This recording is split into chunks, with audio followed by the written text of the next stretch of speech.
Le vieux village était rempli de roses, et je marchais dans la grande chaleur, et puis ensuite dans la grande froideur de vieux chemins où les feuilles s'endorment. Puis je longeais un mur long et usé. C'était un parc où étaient de grands arbres, et je sentis une odeur du passé dans les grands arbres et dans les roses blanches. Personne ne devait l'habiter plus. Dans ce grand parc, sans doute, on avait lu. Et maintenant, comme s'il avait plu, les ébéniers luisaient au soleil cru.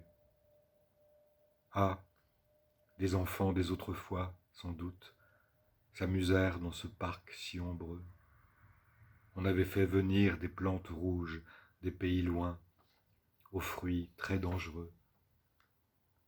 Et les parents, en leur montrant les plantes, leur expliquaient « Celle-ci n'est pas bonne, c'est du poison, elle arrive de l'Inde, et celle-là est de la belladone. » Et ils disaient encore « Cet arbre-ci vient du Japon, où fut votre vieil oncle. Il l'apporta tout petit, avec des feuilles grandes comme l'ongle. » Ils disaient encore « Nous nous souvenons du jour où l'oncle revint d'un voyage aux Indes.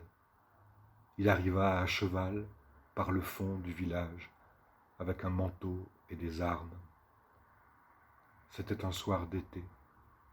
Des jeunes filles couraient au parc où étaient de grands arbres, des noyers noirs avec des roses blanches, et des rires sous les noires charmilles.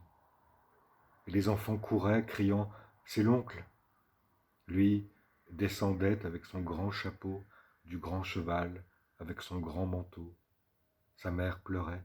« Ô mon fils, Dieu est bon. » Lui répondait « Nous avons eu tempête, l'eau douce a bien failli manquer à bord. » Et la vieille mère le baisait sur la tête en lui disant « Mon fils, tu n'es pas mort. » Mais à présent, où est cette famille? A-t-elle existé? A-t-elle existé? Il n'y a plus que des feuilles qui luisent aux arbres drôles, comme empoisonnés. Et tout s'endort dans la grande chaleur, les noyers noirs pleins de grande froideur. Personne là n'habite plus. Les ébéniers luisent au soleil cru.